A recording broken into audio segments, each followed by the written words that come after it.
couple years ago, I was in Ohio at a shopping mall. An old white lady, this is true, she was following me around the mall, which sounds paranoid, but I'm sure she was following me. Mean lady, too. You ever see a woman with lines on her face that just tell you, like, even if she smiled, it looked like it would hurt the muscles in her face? I knew she was following me because she was at places that had nothing to do with her. I'd be looking around like, what is this old bitch doing in GameStop and Foot Locker and all the places I like to go? Every time I see her, she'd just be looking at me all mean. And eventually, I forgot about her. So then after I'm shopping, I go all the way to the back of the parking lot. I'm parked all the way in the back. And as soon as I open my car door, I hear a voice go, Dave Chappelle. Just like that. I didn't even have to look. I knew it was her. And I looked back, and sure enough, there she was, that face. To be honest with you, she probably wasn't even that old. She's probably around my age. But she was a white woman. This bitch looked terrible. I kept my cool. I was nice. I said, hello, miss. And she didn't say anything back. All she said was, I watch your comedy. I said, uh-oh. And then she says, it's true, she goes, it sounds to me like you hate women. I said, well, you know what, miss? It's art. And you're free to interpret this art however you'd like. But I can tell you, as the maker of this art, that I don't believe that I feel that way. And she said, well, I think, and I said, shut up, bitch. Shut the fuck up. Before I kill you and put you in the trunk. Ain't nobody around here.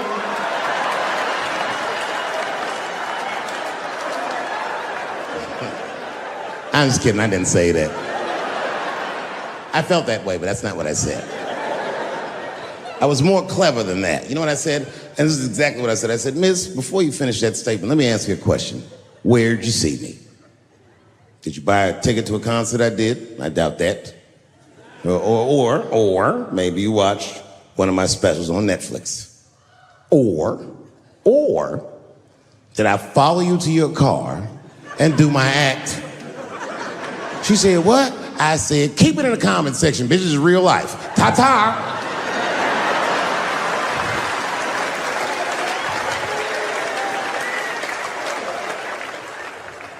And then I drove off. You can see it. You ever have this happen? This is how confusing it is. This is the practical application of what I'm talking about. Like a guy be out, this happened to a lot of guys, you be out at a club, bar, right? He's kicking with your boys, and a girl walks by, and man, she looks good. She looks good. Not good in that classical way. I mean, you know, I'm talking good like she got half her ass hanging out her skirt. Her titties are all mashed together, popping out the top of her turtleneck and shit.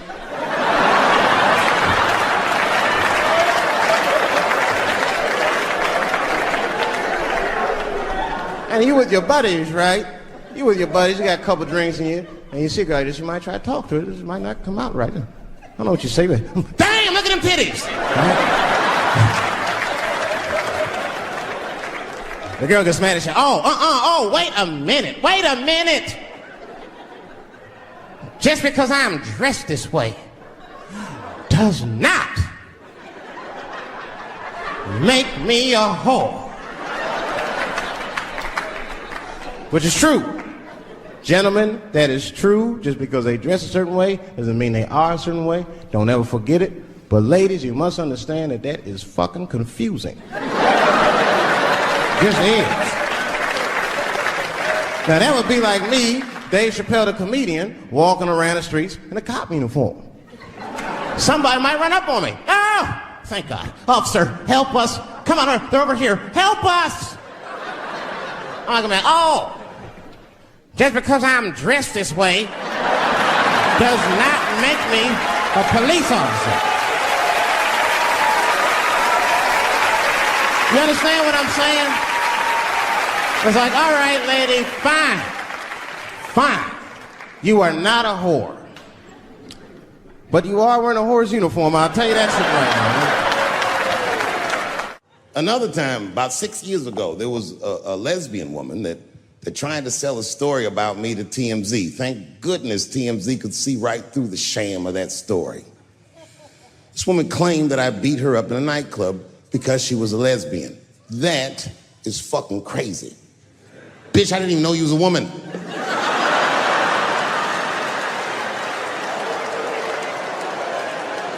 Thank God TMZ didn't believe that. Because I did beat the shit out of her, I'm not gonna lie. It was her fault, I had no choice. I came in the club minding my own business, and a woman came up to me, she goes, "Oh my God, Dave Chappelle." And I was just being reciprocally nice. "Hey, miss, how are you?" Blah, blah, blah. Benign talk, nothing to it. And all of a sudden, this lesbian fellow stepped between us. "Hey, nigga, that's my girl." I said, yo, my man, back up like that. She said, "I ain't backing up off shit, nigga, that's my girl." I said, "Bro, you're gonna have to give me 3 feet like this." She said, "Stop calling me a man, motherfucker. I'm a woman." I said, "What?"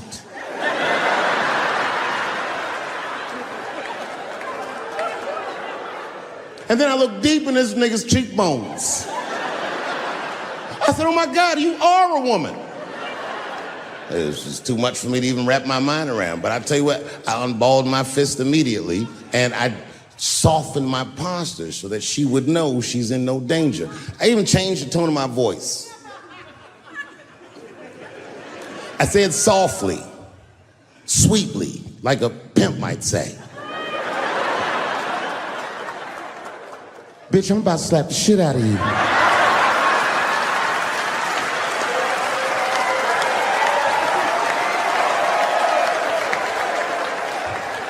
I shouldn't have done it. Oh, I wish I didn't say that. She dropped that foot back. Boop, she was in a perfect southpaw stance. Her shoulders were angled correctly. Her head movement was good. I said, "Oh no, this bitch boxes for real." She threw a wild hook at me and I saw it coming from yesterday, so I slipped it like this. I had no choice. I had to go to work. I let that jab go. You should have seen me go, nigga. I tenderized them titties like chicken cutlets.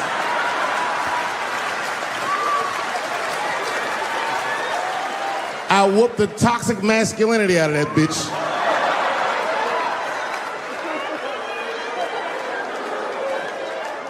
I'm sorry, ladies. I got a fucking Me Too headache. Y'all is killing me right now. It's really fucking tough to watch what's going on. You know, ladies, I said it in my last special, and I got in a lot of trouble for this. I told you were right. But the way you're going about it is not going to work.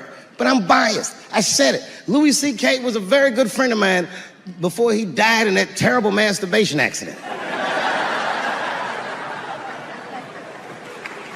And it was his room. You read the story. He was masturbating in his own room. That's where you're supposed to masturbate. And then he said, "Hey, everybody, I'm gonna pull my dick out." Nobody ran for the door or nothing like that. They all just kind of hung out like, I wonder if this guy's serious. And he came on his own stomach. There it is. What is the threat? Have any women ever seen a guy that just came on his own stomach? This is the least threatening motherfucker the earth has ever seen. All you see is shame in their face and cum dripping down like pancake butter.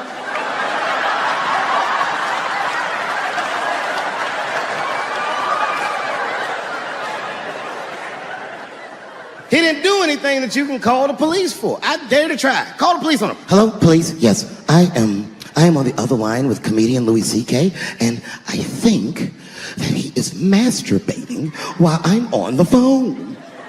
You know what the police are gonna say in Atlanta? "Well, what are you guys talking about?"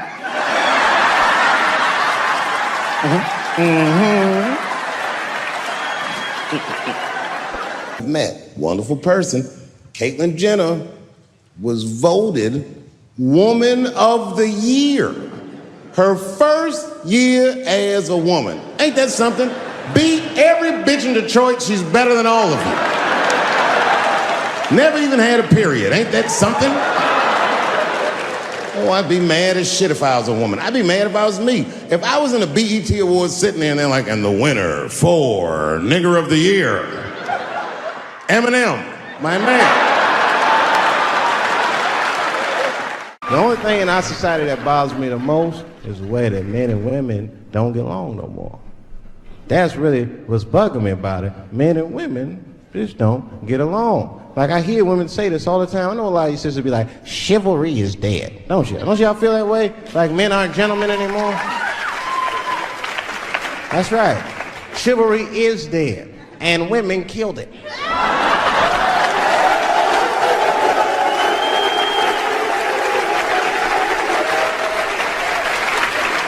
There's a fundamental difference in the way we're going to see things. We're not going to see eye to eye on this issue. We're just not. Our tests in life are different. A woman's test in life is material. A man's test in life is a woman. Now, by test, I mean that those are the things that we desire. Men have nice cars. Not because they like nice cars, because they know women like nice cars. That's how it goes.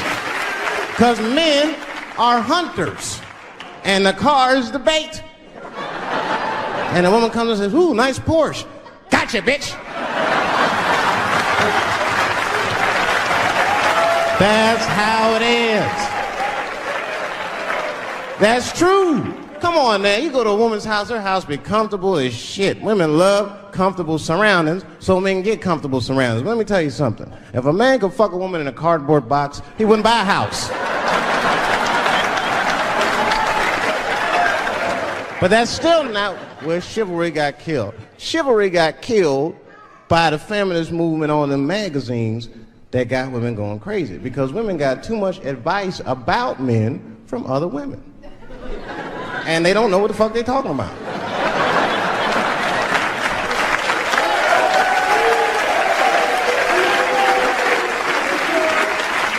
And it's true.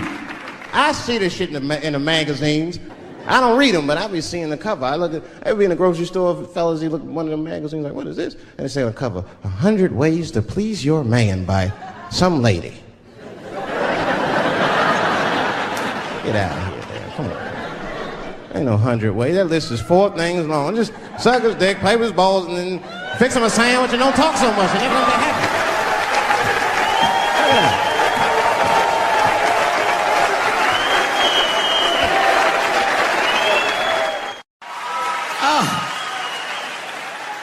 Goddamn sick of it. This is the worst time ever to be a celebrity. You're gonna be finished. Everyone's doomed. Michael Jackson has been dead for 10 years, and this nigga has 2 new cases.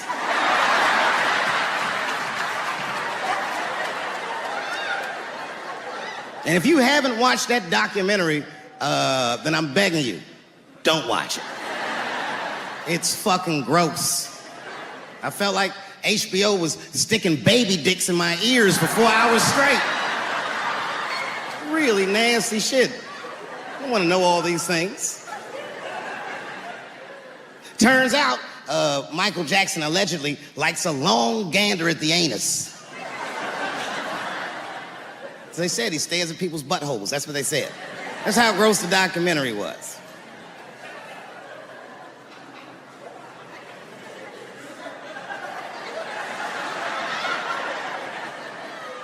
I'm gonna say something that I'm not allowed to say. But I gotta be real.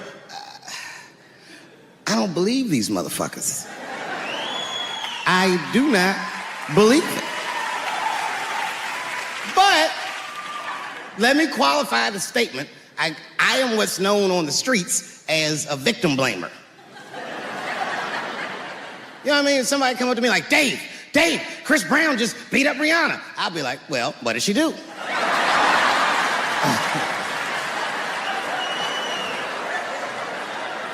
Dave, Michael Jackson was molesting children.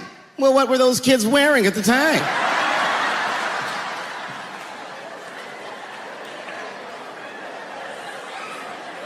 I don't think he did it. But you know what? Even if he did do it, you know what I mean?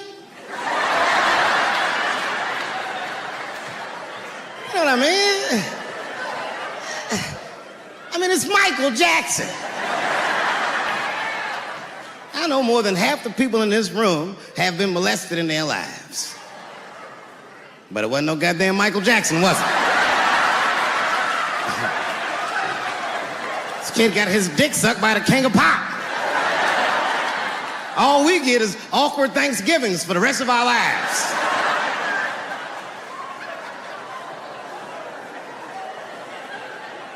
You know how good it must have felt to go to school the next day after that shit? Hey, Billy, how was the weekend? How was my weekend? Michael Jackson sucked my dick. And that was my first sexual experience. If I'm starting here, then well, sky's the limit.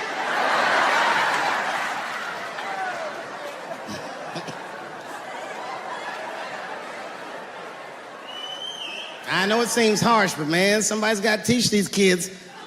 There's no such thing as a free trip to Hawaii. Yeah, he's gonna want to look at your butthole or something.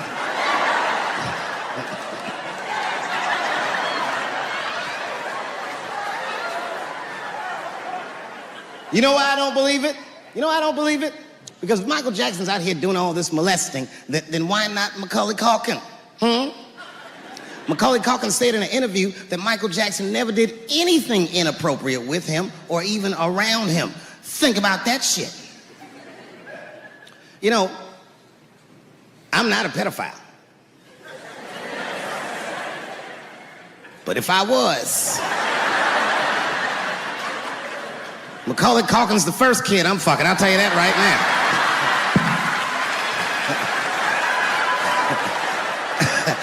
I'd be a goddamn hero. Hey, that guy over there fucked the kid from Home Alone. And you know how hard he is to catch.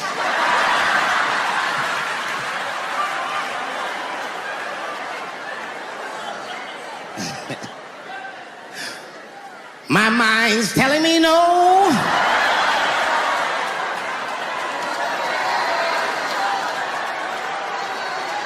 Okay, R. Kelly is different. I mean, you know, if I'm a betting man, I'm gonna put my money on he probably did that shit. I'm pretty sure he did that shit. You know, it was bad, okay, so a couple years ago, I was doing a show in Detroit, and I'm sitting backstage in my dressing room. A friend of mine comes by, this chick, Dream Hampton. Dream tells me, right before I'm going on stage, she goes, Dave, I'm working on a documentary about R. Kelly. Would you like to be in it? And I was like, nah, bitch, I'm cool.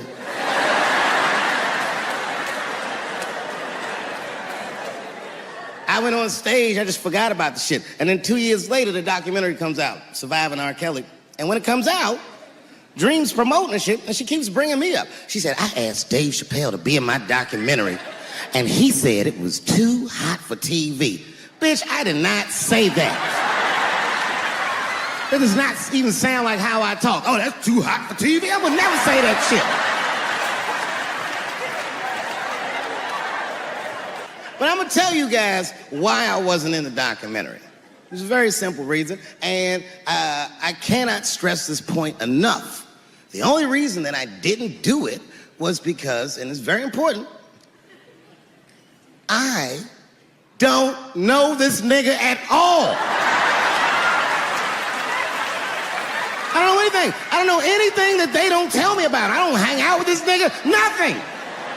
So what the fuck do I gotta be in the documentary for? This guy, R. Kelly, got another sex tape out now. Can you believe that shit? This guy makes more sex tapes than he does music. He's like the DJ Khaled of sex tapes. Another one. Like, damn, nigga. It's a lot of tapes. The new one's so bad that they didn't even show it. I've never seen anything like this. The prosecutor in Chicago came out in a press conference and read to the media a transcript of a sex tape. Have you ever heard of such a thing? This nigga read the sex tape. And it was so bad that R. Kelly sounded guilty in the transcripts. It's fucking amazing. 16 times the girl's age was mentioned. Isn't that crazy? This motherfucker is an idiot. He was fucking her like, yeah, this is the best 14-year-old pussy I've ever had in my life. And she was like, you like this 14-year-old pussy? He's like, oh yeah, I love this 14. I'm like, man, you need to shut the fuck up. You gotta give your lawyer something to work with. You're supposed to be on the tape like, this is the best 36-year-old pussy I've ever had in my life. And then your lawyer gonna be like, Your Honor, clearly my client thought that this woman was 36, as he mentioned some 16 times in the tape. They gonna know you lying, though. You know what I mean? Everybody knows no such thing as good 36-year-old pussy.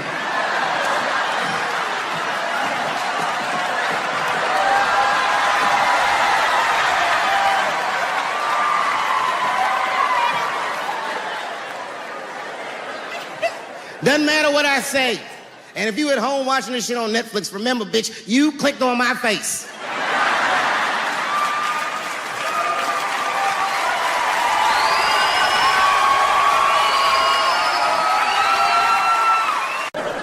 Tough time for the blacks.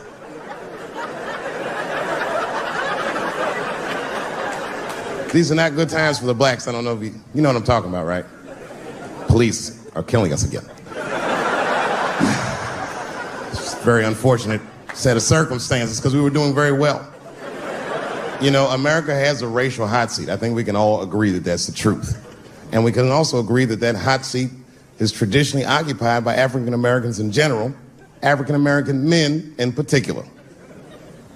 Although I can see that in recent years, that seat has been occupied by Mexicans, and I dare say Arabs. And we, the black Americans, would like to thank you both for your sacrifice and your struggle. We needed a break. We needed a goddamn break. We all go through something, but at least I can leave my backpack someplace. If you Arab and forget the backpack, you got about 20 minutes before they send that robot to blow your shit up. Fuhad. Now ISIS is #1 on the terrorist charts. And ISIS is fucking scary. Because if ISIS catches you, they're going to cut your head off. That's what they do. I've seen them do it on YouTube. It was fucking awful. He looked right in the camera and say, Obama, I am back. I saw that shit. I said, oh my God. Don't like.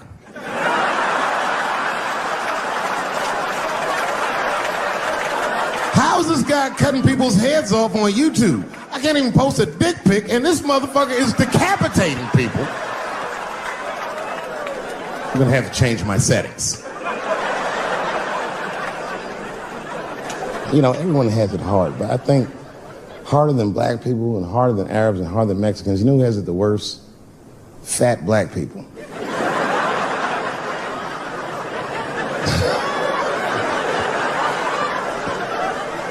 It's hard for white people to understand, but that's what I'm saying is very true. Fat black people have a really rough road because all manner of things kill white people, but you know what kills more black people than anything, more than police and terrorism? Salt, nigga, regular. Here, white people are getting Ebola cures and shit, and meanwhile, I'm dying from fucking the flavoring.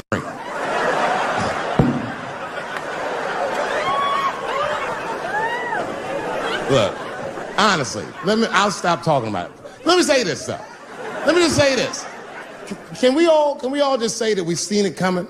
Were you surprised? It's like when that guy threw that banana at me. Do you think I was surprised? Hell no. I've been in show business 30 years. I was expecting this banana. I knew one of these nights, it's like somebody gonna throw a banana at me one of these nights, niggas. Because that's how it starts, with the name calling. Like that Paula Deen. Remember Paula Deen got fired from the Food Network? If you know anything about show business, it is really hard to get fired from the fucking Food Network. And they dropped that bitch like a hot potato. All because she called somebody an N-word 30 years before she had a show. I don't know who she said it to, but whoever it was just looking at her like, I'm gonna get you for this bitch. That shit came back 30 years later like a Bill Cosby rape and sunk her battleship.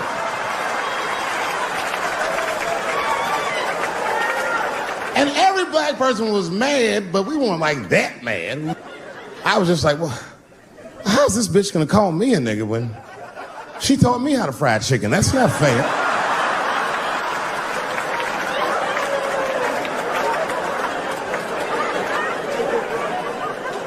I I think Donald Sterling shit was more serious. Remember Donald Sterling? He used to own the Clippers, and then he got caught on a secretly recorded tape saying some very unsavory things about African Americans. And there's a lesson in that for all of us. The lesson is, if you are old and white and racist in this great country, whatever you do, don't tell your black girlfriend about that shit, because that's who made the tape. She recorded all that shit, and the tape was terrible. He was like, stop bringing these black guys to my games. First, we're all confused, like, well, how the fuck are you gonna have a game without us? But it turned out that the black guy he was speaking of was none other than Magic Johnson, the billionaire. Unbelievable. Never even mentioned the fact that he had AIDS, which is... This guy must be really racist if AIDS is the footnote. Well, you gotta be careful, baby. He got the old Ebola.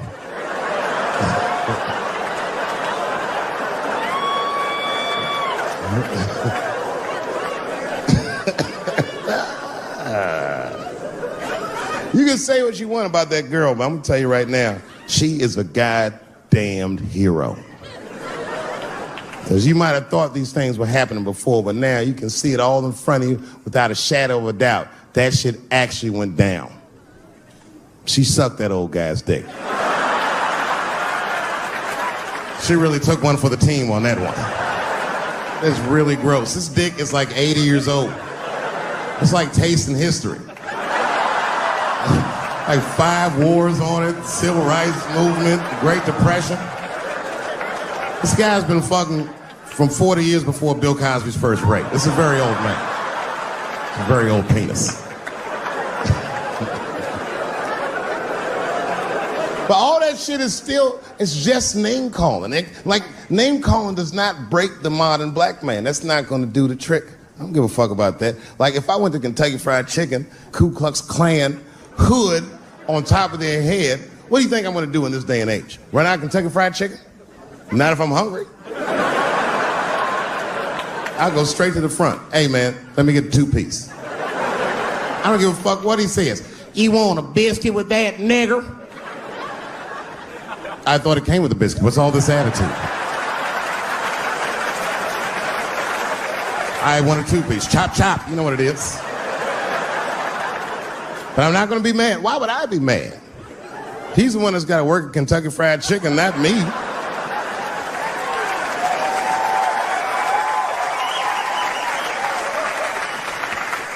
Well, how about this? What if I lived in Austin and I had a white girlfriend? It's possible in Austin. As a matter of fact, some people say it's necessary, but that's not the point. And me and my white girlfriend at home one night, and we're just doing what lovers do. Maybe she's butt naked and she's down on one knee, giving me a hand job. I love a good hand job. And she's really jerking me off. You know, getting her obliques nice and tight. I got a huge dick, so she's like, And I'm like, wow, this really feels wonderful. I think I'm gonna come. Nigger. I know, that's a tough one. But what do you think I'm gonna do? Hey!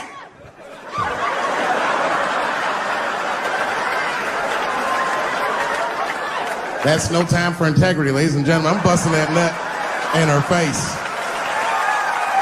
I'll sort through the ethics later. But I'm what they call a man of his word. If I say I'm coming, I'm coming. I don't give a fuck what happens. God forbid somebody could shoot me. If I say I'm coming, it's still that. Oh.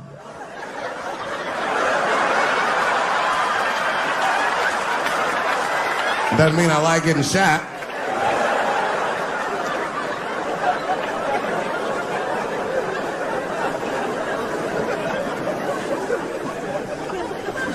Boy. Yeah, tough time for the blacks. I'm not gonna say nothing about the police. I'll leave that for Chris Rock. Well, I have some very bad news for the people in the front rows. I heard that some of you paid as much as $800 for your tickets. Sadly, I did this same show a couple weeks ago in Atlanta for $60 a head. Can you imagine? Nigga, you could have flown to Atlanta, got a hotel, had some dinner, and came back, and you still have a little money left over, niggas. Paid way too much just to see me in this gay-ass neighborhood. All right, let me roll up my sleeves and tell these pussy jokes. Will told me to say there hasn't been this many pussy references in this room since Cats was here.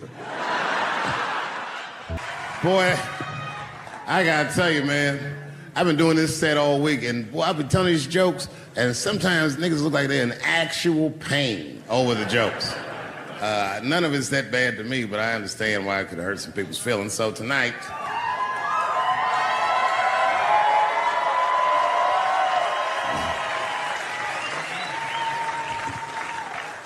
I'm going to give you an opportunity that I rarely give anybody.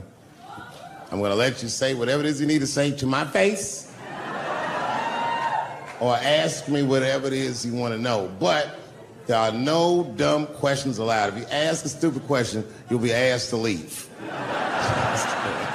Nah, I'm just kidding. Go ahead. Everyone relax. Come on. Oh, yes, sir, in the front. 2 questions. How often do you write? And can I have a cigarette? All right. First, you may have a cigarette, but remember, this is not jail, motherfucker. This lady right here. I have a question. Do you remember this scene? Oh, I do remember that. Ma'am, I'm going to have to ask you to leave. That's a terrible question. This gentleman in the front with the salmon-colored shirt on. I was wondering if you had any advice for young comedians that you generally give, and... Are you thinking of doing comedy? I've never done it before, but watching you has made me want to try it.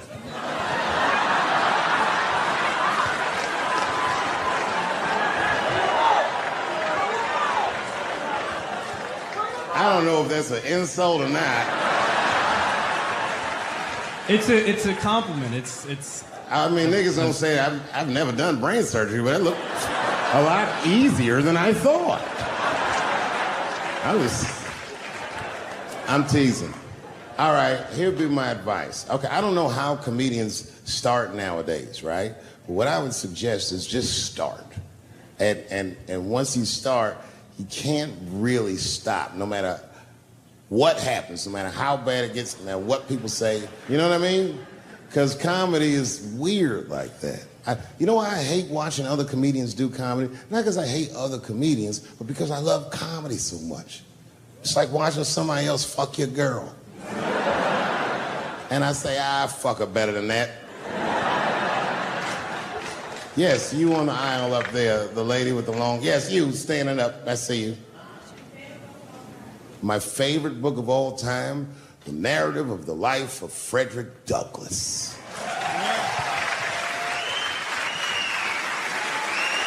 That guy with the baseball hat. Marry, fuck, kill, Michelle, Rihanna, Oprah. Wait, who's Michelle? Oh, Obama. Well, sir, you're putting me in quite a pickle. I can't say I'll fuck Michelle Obama. That's insane. Well, I guess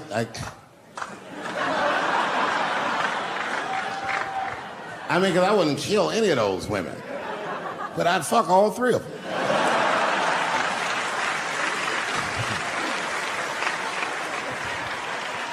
The gentleman in the blue Oxford standing up. Tell us the story with Charlie Murphy. Tell a story about Charlie Murphy? Or your favorite. Boy, there's so many good Charlie Murphys. You know, the thing with Charlie Murphy is he used to just make us laugh all the time. And I used to ask him about all the old Hollywood shit I was curious about. Like when they used to accuse Michael Jackson, I remember asking once, I go, Charlie, do you think Michael Jackson actually did those things? And he said, let me ask you a question, Dave. He said, say it is illegal to fuck women. How long are you staying out of jail? So God bless Charlie Murphy wherever you are. Charlie, I love you. Who do you think is going to win the 2020 election? All right, I'm gonna put a pin in this, but I'll tell you right now, fella, I don't know, but I think Trump has a better shot than a lot of people would like to think. I'm just saying, it all depends on how the left talks. The way we're talking is not gonna win the fucking ball game. Donald Trump's over there on the right, grabbing handfuls of pussy. Joe Biden can't even smell hair over here. Fuck this side. All right, man, go ahead. Thank you so much for this show. And How old are you? 25. 25? Yeah. Boy, don't let R. Kelly see you. He's gonna pee on you by accident. Oh, my bad. I thought she was 15. Yuck. I'm totally joking. I'm sorry. My question is there anything you've learned from another comedian that you feel like will stay with you for life? I tell you what, miss, that's a good question. Yes, is the short answer. A longer version of it is this. I was raised by comedians. I started doing stand-up when I was 14. The other day, I went to a comedian's funeral, and I realized as we was putting this motherfucker in the ground that these people are at least as influential to me as my family. I rock with these niggas till the wheel falls off. We fight and we fuss and we are jealous of each other and we get mad at each other, but my life wouldn't have been what it was without each and every one of them, and I consider them my family. That's yours. Still hadn't figured out exactly how to say what I wanted to say, but I was doing pretty good, and I was doing some Me Too jokes, and a woman stood up from the audience and she was crying. Clearly, it was a white woman. She says to me, you can't say that. It's 200 seat room, it's a very small room. I'm like, what the fuck are you, like, miss, are you okay? What are you doing? She says, you can't say that. I said, yes, I can, it's my show. I'll say whatever the fuck I want. The crowd's like, ooh, like this. And then she gets up from the table and she starts making a big, like, show of just pushing through the aisles and all this stuff. And there's like a curtain right before the front door. And she gets to the curtain and she's crying. It's fucking crazy. She says, I'm sorry I was raped. It's a fucking comedy club. It's like loud farting getting out of an elevator. Nothing funny can happen in here. Now I'm trapped in a room with this woman's fucking stink.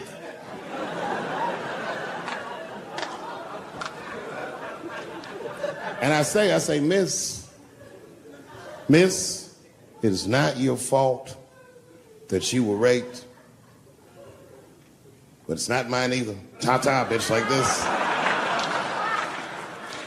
She storms out. Now the room is very uncomfortable, but I managed to get the crowd back, but I'm like, a little traumatized. Same show, there's a trans woman sitting in the audience. This is a true story. This was like a few weeks ago. I did 6 shows that weekend. This trans woman came to 4 of them. Calls herself Daphne. Man, this chick Daphne was in there cracking the fuck up at everything I said about everybody. It was amazing. She was laughing, and it was fun to watch her laugh. You could tell she was letting go of something that was heavy, and she'd throw her head back, and she'd smile with all her teeth. She was having a great time. And the more fun she had, I felt bad, because I knew I had some trans jokes to unload. And I thought to myself, maybe I shouldn't say these jokes, because I don't want to, like, fuck her evening up. She's having so much fun. But then I thought to myself, well, if I can't say it in front of her, should I say this shit at all? So I let her rip. To my surprise, Daphne laughed harder at the trans jokes than anybody in the room. In fact, everybody in the room would look at her to make sure it was okay.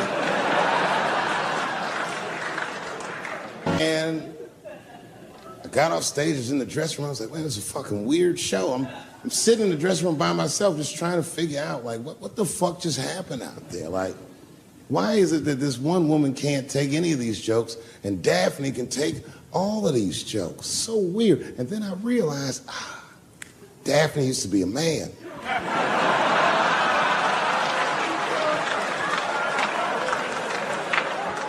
So now I go out of the dressing room and like you can see like all the staff was there like cleaning the club up. The audience had gone. And sitting at the bar by herself was Daphne.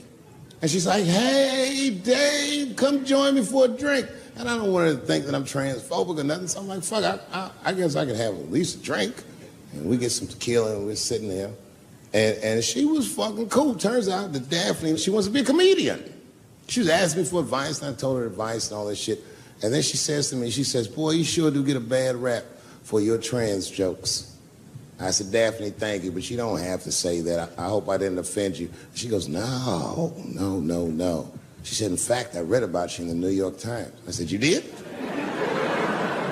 She said, yeah. She said, I thought it was interesting that they blamed you for R. Kelly. They said you normalized him for telling jokes about him. I go, yeah, they said that. She goes, I wonder why they never said that you normalized transgenders by telling jokes about us. And I'd never thought about that. It never occurred to me. And we started making out. And then, like, I reached up just to see what it felt like. I was like, what? And it felt like pussy, did it? It was just like, go ahead, ask me a question. What the fuck you gonna do if Trump get reelected? What am I gonna do if Trump get reelected? Probably get a significant tax break.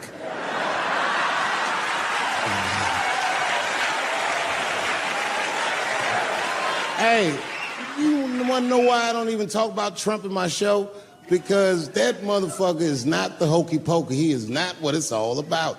There's millions of people that put him in power, and the ideas that he puts forth are not his own. He's singing poor white people's greatest hits. So why the fuck would I worry about him and not the other millions? Really, you know who I'm gonna vote for next time if things keep going the way it's going is that gay dude. No, Mike Pence. It's a safe place where I could tell some jokes. And I find out that this comedian I know, Chris Tucker, who's in all those Rush Hour movies, I find out that Chris is in San Francisco too at some charity event. So I call him, I'm like, yo, I just saw you at some charity event. I said, I'm doing a show at the Punchline. Why don't you come by the club after your event? And he's like, cool, Dave. I thought you was dead, nigga. I'll come by.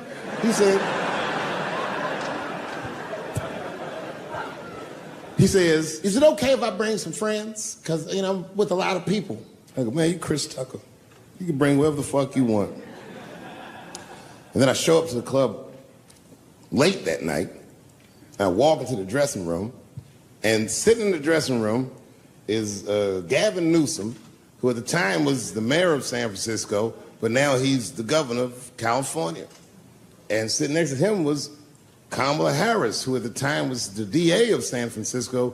Now she's the senator from California that's front-running on the Democratic ticket.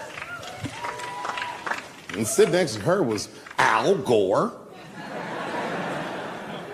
It's fucking weird. And sitting next to Al Gore was the guys from Google, Sergey, and I don't know how to say these. All right. And it was Chris Tucker and Ben Jealous, who at the time was the president of the NAACP, who was all just at this big charity dinner, and Paul Mooney was drinking scotch. And we all was just in there. And, you know, first I was a little uncomfortable when we started talking, and we all got along really well. At some point, Kamala Harris she says to me, she goes, you know, a friend of mine is announcing his candidacy for president tomorrow. I went to college with him. I'm like, what? I go, Barack Obama? She goes, you've heard of him? I'm like, yo, I just read about this dude. And she goes, yo, yeah, blah, blah, blah, we talking. She goes, you know what? She says, let's call him on the phone. I said, what the fuck? And she picks the phone up and she dials and she's listening like this. And she goes, this is voicemail. And she gives me the phone. She goes, leave him a message. You know, I didn't know what to say. I just said what you say to any black dude that's running for president. You know, stay low, running a zigzag pattern, this kind of shit.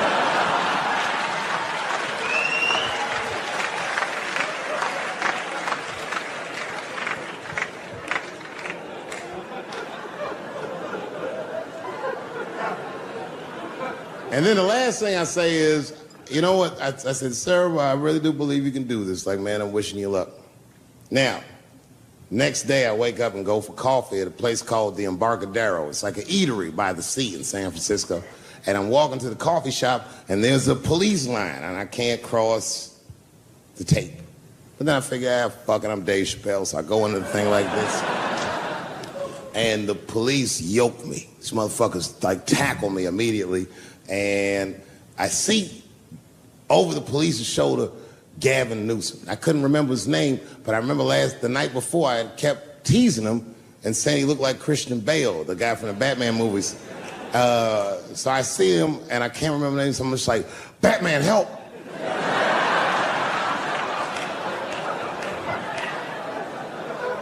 And he stops. He's like, Dave? And then the police see that the mayor knows me, so they're all like, oh, sorry about that.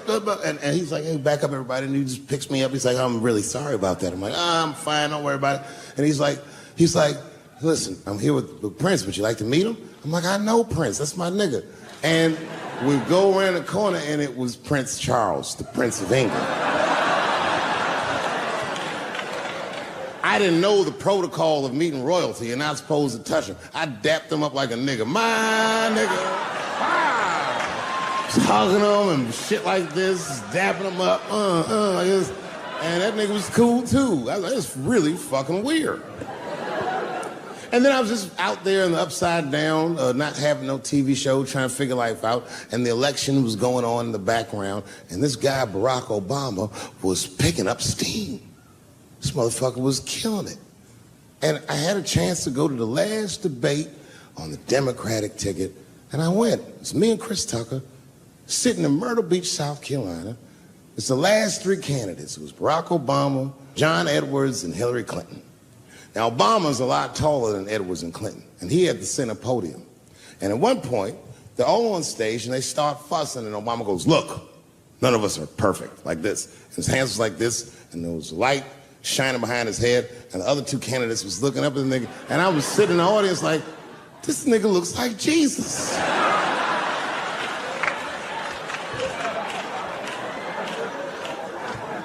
And I realized in that moment that I was looking at the next president of the United States. I was certain of it. I couldn't explain it, but I knew what I was seeing. And I got really excited. And I'm not that kind of guy. I said, I gotta meet this motherfucker. So I stayed. They were all on stage doing interviews, and I just waited. I was waiting and waiting, and then John Edwards was done with his interviews first, because everybody knew he wasn't going to win. And I see John Edwards, and I said, hey, Senator Edwards, I just want to say hi. And that motherfucker looked at me like, I'm like, fuck you, nigga, you going to lose anyway. And then he left, and then Hillary Clinton just walked by me in one of them Steve Harvey suits.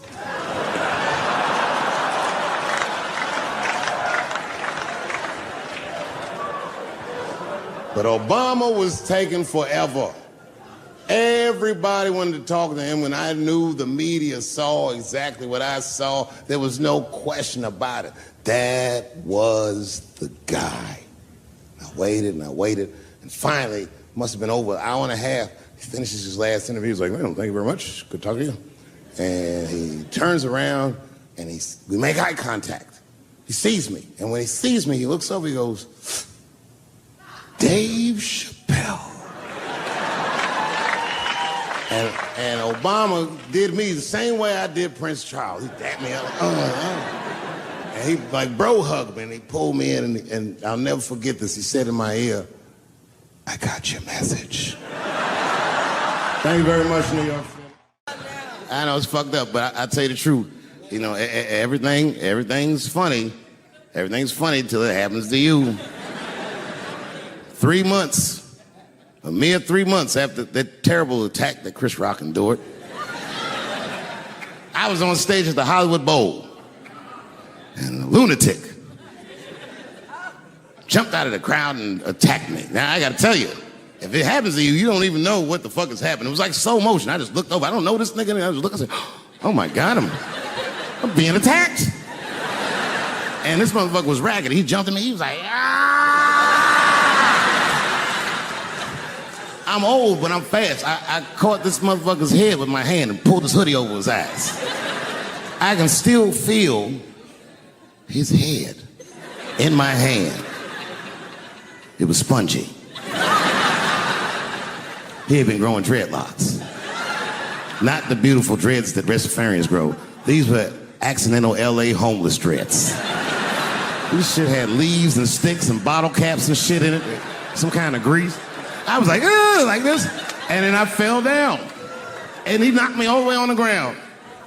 And I was like, man, this is a bad situation. I'm like, I don't know if I'm gonna die or what's gonna happen. But in that moment of vulnerability, you know what occurred to me that had never occurred to me before in my life? In that moment, it occurred to me that bodyguards should not wear dress shoes to work. Travis! This nigga Travis came out slipping and sliding on some kind of beautiful loafer and fell flat on his back. I said, oh my God. Now both of us are down.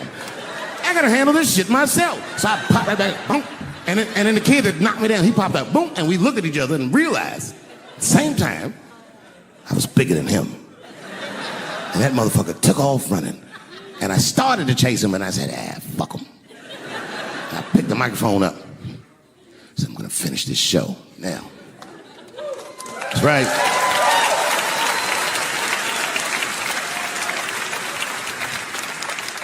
For 3 months before that, I'd been making fun of Chris Rock.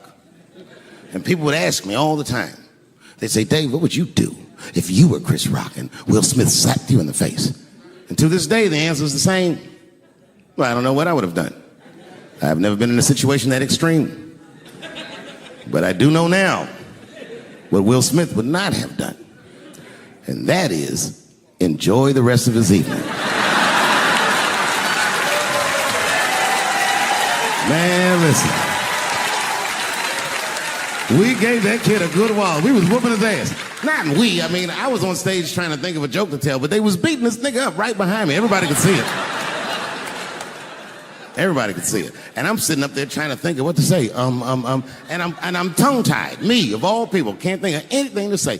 Look at my karma. Just that moment. Of all the people in the world, Chris Rock walks from backstage, walks up to me in front of 20,000 people, grabs the mic out of my hands and looks at the crowd and goes, was that Will Smith? Man, motherfuckers fell out of their chairs laughing. I was standing there looking stupid. I was fucking furious because I'm thinking in my mind, nigga, this is my attack. You got attacked 3 months ago. Now you have jokes. So I snatched the mic back from Chris and tried to get one off, but my shit did not go good at all. I didn't know what to say. I was just like, it was a trans man. And the crowd was like, boo. It's LA, we like trans people, boo.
is the funniest comedian on the planet. His film, Dave Chappelle's Block Party, will be available June 13th on DVD. Please welcome Dave Chappelle.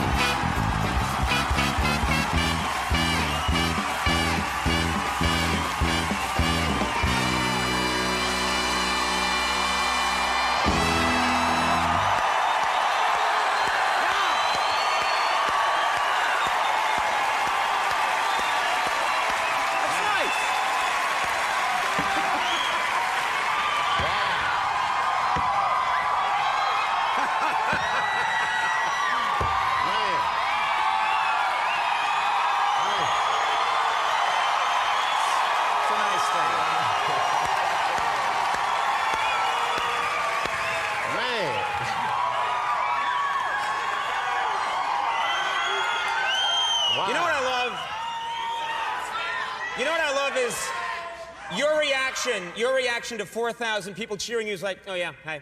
I don't know what to do. I forgot what that was like.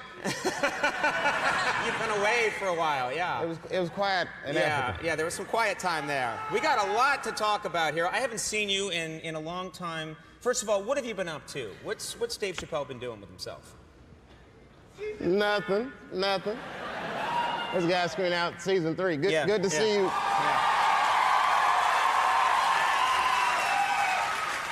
Nice try, Comedy Central. Yeah, that's one of their executives. Yeah.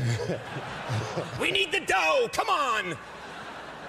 I've been really just relaxing and just trying to stay out of trouble. Right. That's right, because I see, being a celebrity, your realm of getting in trouble is worse than the average person. Mm-hmm.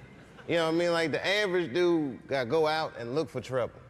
I'll be sitting around mind my own business and dude come up, hey man, you're Dave Chappelle. I'm like, yeah, what's up, man? Hey, I got 12 naked bitches in a hot air balloon. You trying to roll with me?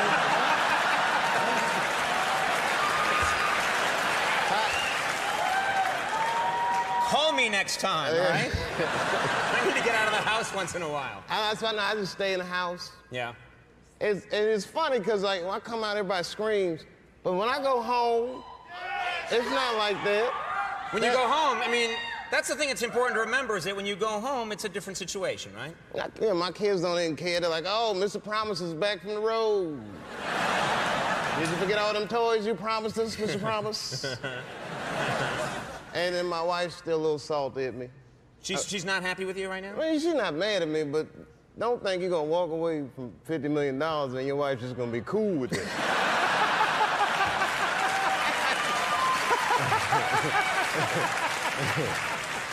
That's an angle I hadn't thought about, yeah. Oh, it was crazy. I thought I was gonna get the Jerry Maguire, baby, you can be anything you wanna be speech. Yeah. It didn't pan out. No? It was more like Purple Rain around my house. I know what it sounds like when the doves cry. Now, okay, I've known you for a long time. You've been coming on our show for a long time. I've bumped into you in the street sometimes in New York. You're a very normal, down-to-earth guy. You really do seem like you're very unaffected by all this. Do you think that's fair? I'm a little weird, but I'm quirky. Yeah. But yeah, my life is pretty normal. Like I get amazed by this too. I was in LA doing the Grammys. You know, I wear whack clothes. I'm on TV in a t-shirt now. Mm-hmm. So I had to get some clothes for the Grammys. So I went to one of these nice Beverly Hills stores. They had like a restaurant in the store. I never ate soup at a clothing store before. But it was real baller. And I'm eating soup and I look across the room and I see Jessica Simpson. Uh-huh. So I'm like, oh, that's Jessica Simpson. And I was like, oh, wait a minute. I'm famous, baby. So. That's right. You could. Yeah, so you could go up and say something. Well, that's what I decided. Now, I don't normally do this, but it was Jessica Simpson. I said, let me just see, what's going on. So I went up, I'm like, hi, Jessica Simpson. I didn't know what to say. I'm like, my name's Dave Chappelle. I was like, I'm on TV too. Yeah. And she was like, I know who you are. And I was like, I knew it, bitch. I didn't say that to her.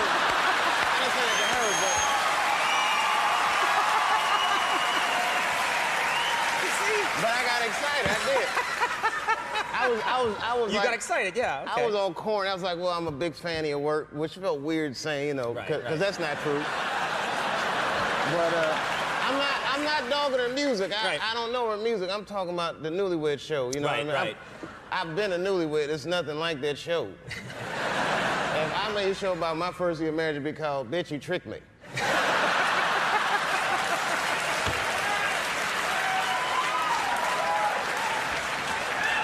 But if you're a romantic fool, yeah. I'm crazy Yeah, about my wife. That's why I see these jokes about me and my wife.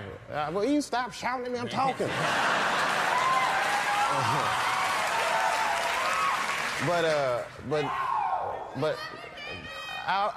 All right, thank you. Yeah. So there's the end of the story. Yeah. Well, the crazy part is, you know, she was real nice. If you're a fan of hers, you'll be happy to know she was great. And when I sat back down, as a matter of fact, I was finishing my soup up, and she was leaving. This was crazy. She came up to me as she was leaving. She was like, "Bye, Dave Chappelle. It's nice to meet you." And she gave me some sugar, just a little. She gave you a kiss? Yeah, which was crazy, because I opened my mouth a little bit. I had Yeah, you did what you had to do. I had to. Let's get into this now, because everyone wants to hear what's been going on. You disappeared for a while. People were saying, "Where's Dave? Where's Dave Chappelle? Where's he going?" And then it turns out you took a trip to Africa. Is that true? Yeah, it's true. Yeah. It wasn't like they said. Right. It was because like, the stories, as you know, you're hearing all kinds of stuff on the news. It was crazy, man. I mean, first I went to Africa to chill, and I tell you, hear a lot of black people say this. Like when you go to Africa, especially your first time, you have this overwhelming feeling like you're home, which is true. I had that feeling like, man, this feels like home. I think I felt that way because there's a McDonald's in the airport. So I got my Big Mac. But then it was like, it just got out of control. Like I was in Africa, and next thing I know, I started hearing all the stories like comedian Dave Chappelle's in a mental institution in South Africa. And I was like, man, I must be losing my mind. Yeah. Because I thought this was the beach. Yeah. And everybody calls me crazy. You know, I mean, it was just... You're hearing on the news things like he's gone crazy, which that didn't sound right, you know? And well, you know, maybe I know stuff people don't want me to talk about. So we're going to what other people believe. So they'll call me crazy. Mm-hmm. But it was a weird thing to get called crazy. At first it was scary. And then now I feel like it's liberating. Like, I feel free, like I can just say what I want to do what I want. They already call me crazy. I can't hold myself accountable for these things. I'm crazy. I can't be held responsible. Yeah. Couldn't control myself. Yeah. What was the reason that you went to Africa? Was there a reason that you decided to go to Africa? Well, there are a few reasons, but I mean, you know, if you a black dude trying to hide, Africa is a good place. It's a, you know, a lot of cats fit my profile. Yeah. So I was. It's like I'm gonna go to Ireland and try and hide out. Argy bargy. I had a good time. And another thing I loved about Africa was the people. You know, they were so warm and like I was talking to them about my problems and they listened like they don't know nothing about Chappelle's show. So they just listening. I'm like, man, I had this show and it felt like people was trying to control me. I was freaked out. I don't know. I just had to get out of there. I just walked away. It says $50 million. It's all gone. I'm scared. And they was, hey, they did all this to you, brother. I said, that's how I be doing in America. They said, that's messed up, man. They said, but here in Africa, we have a philosophy that helps us get through things like this. You've always got to remember one thing when you go through these problems, Dave. And I said, what's that, brother? And he said, I ate a dog today. Just grow up, get over yourself.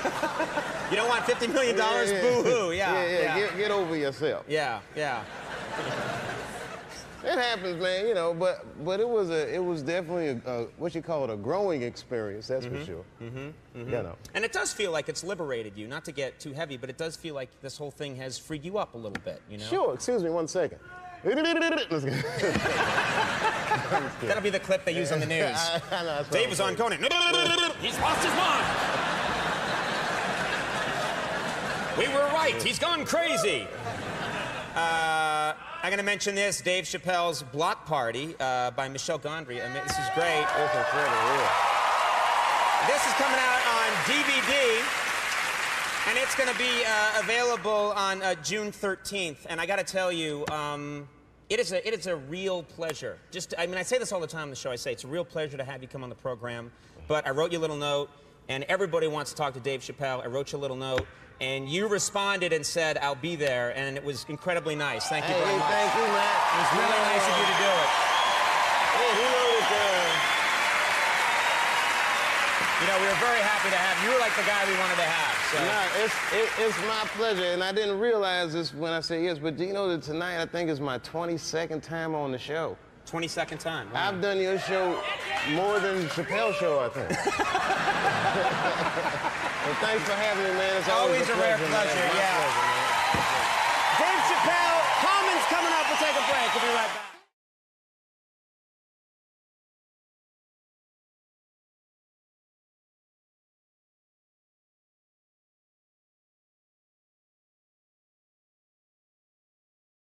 Generation Washingtonian. He is a man who has made already in his young life lasting contributions to our cultural heritage and to humanity. Dave loves Washington, D.C., and we love him right back. He graduated from Duke in 1991 and never stopped coming back. From shouts out to D.C. public schools at this year's Emmy Awards, to supporting D.C. statehood, to attending the unveiling of an iconic mural on the Ben's Chili Bowl.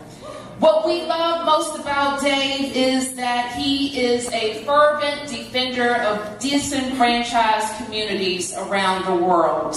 He's a husband, a father, and he is committed to doing things his way, the Dave Chappelle way, the brash, clever, in-your-face way, and always speaking up for Washington, D.C. Chappelle has long advocated for D.C. public schools, and we were so proud that he helped D.C. public schools trend at the Emmy Awards all across the world.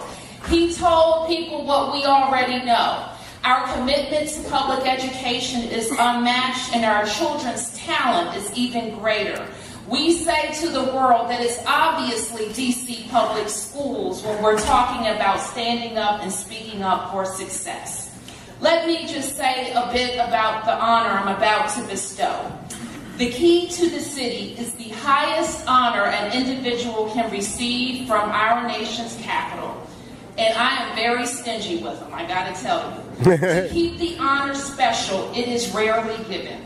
It symbolizes the freedom of the recipient to enter and leave the city at will as a trusted friend to D.C. residents. And as Mayor of Washington, D.C., it is my privilege to present a key to the city to a D.C. Public Schools alum, an Emmy Award winner, in recognition of his outstanding comedic craft, artistic merit, promotion of D.C. values, and overall perseverance. Ladies and gentlemen, Dave Chappelle.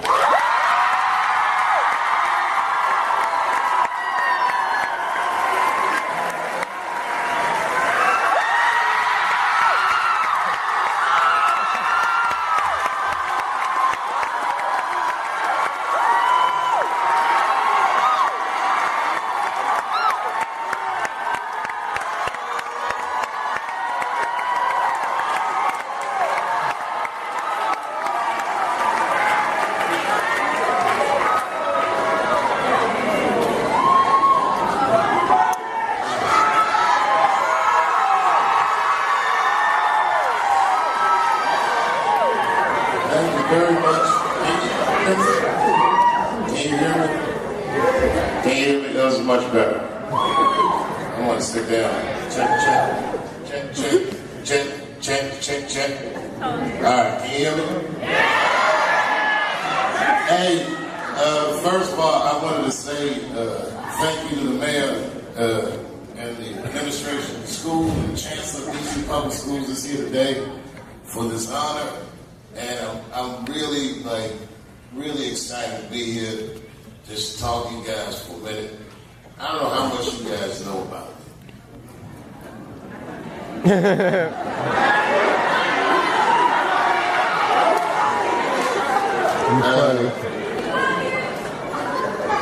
I came to Ellington school year 87, 88. Like a lot of you guys, I had to audition to get in. It's a story I tell because my audition was terrible. I didn't prepare. And at the end of my audition, the make or break question of the theater department, they asked me this.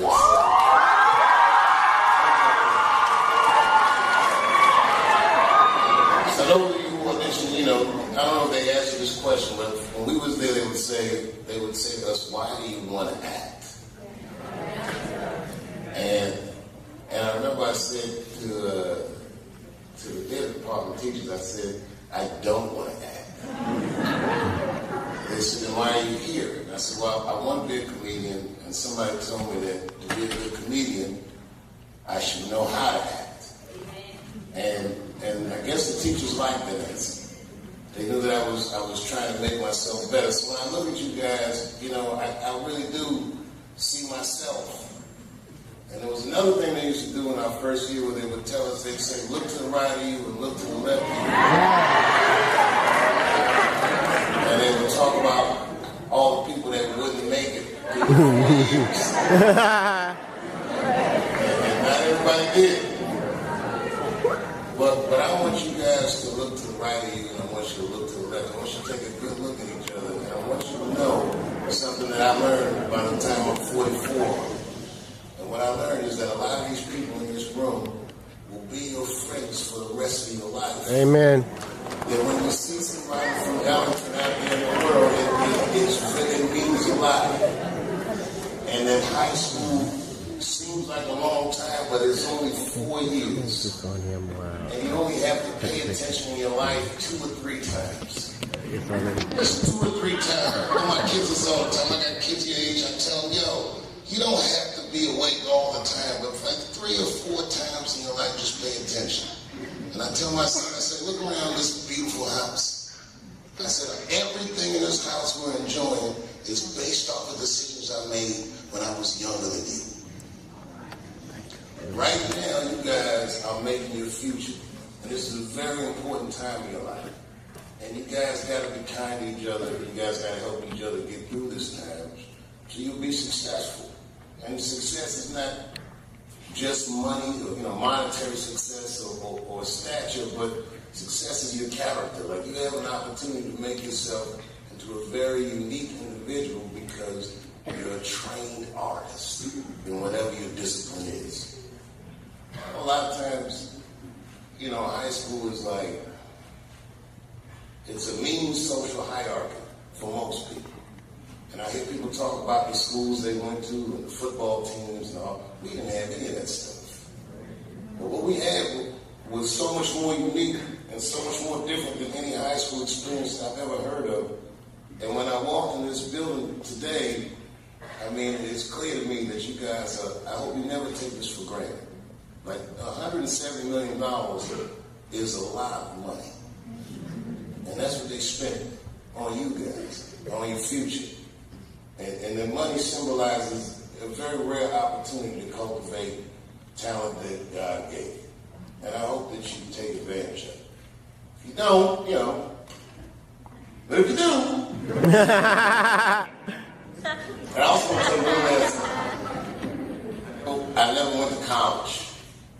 That I did my entire professional career based off the education that I received here at Duke Ellington.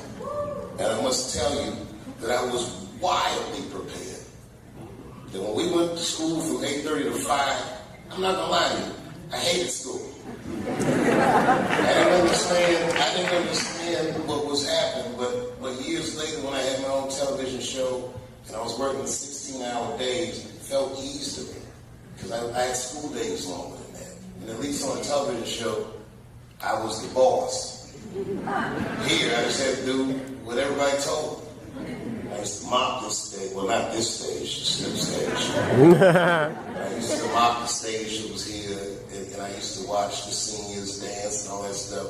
And it inspired me and made me want to do better. And we all pushed each other in a real friendly and loving way. And even today, friends of mine from Connecticut.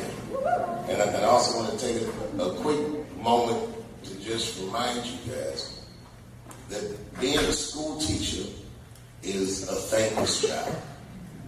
You know, kids are, you know, they just take things for granted when they're there.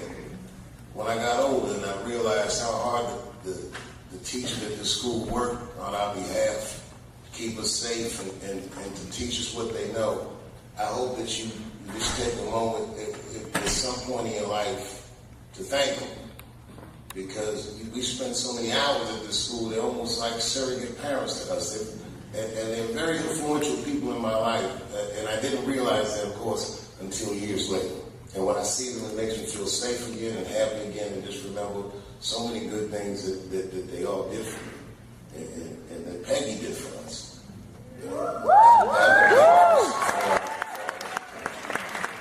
So I appreciate the gift that you gave me today. I brought a gift for you. I don't know if it's back there. This is my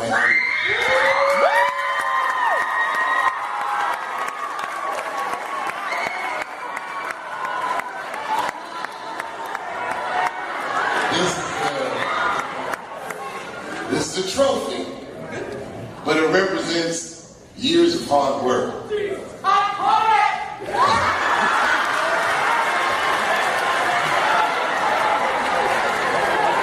Look, in the course of a career, you go through so many things. You learn on the job, you embarrass yourself, you fall down, you get up, you try harder. Quit my show, people said I'd never work again. I got up, I tried hard. I still do my art almost every day. I still think about my art every day.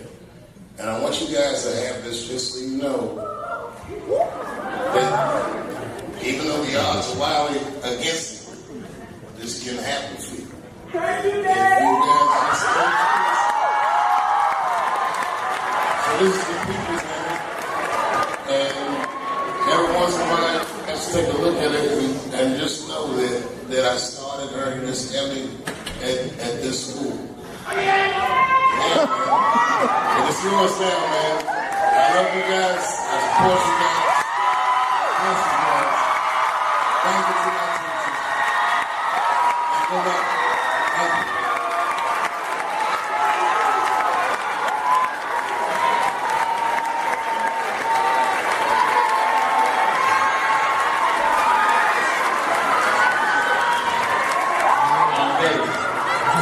My name is Mikhail.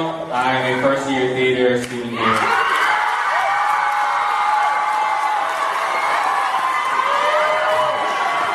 And on behalf of all of the Duke School of the Arts, we want to thank you for the path that you set, for the trail that you blazed for us to follow.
5, 6, 7. 1, 2, 4, 5, 6, 8, 2, 1, 2, 1, 2, 1, 3, 5, 6, 7, 1, 3, 5, 6, 7, 8. Thank you very much.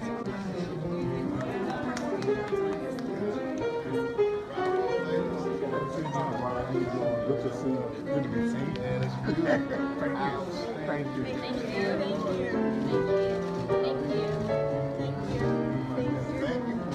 Okay, let's see your step. Get your stuff.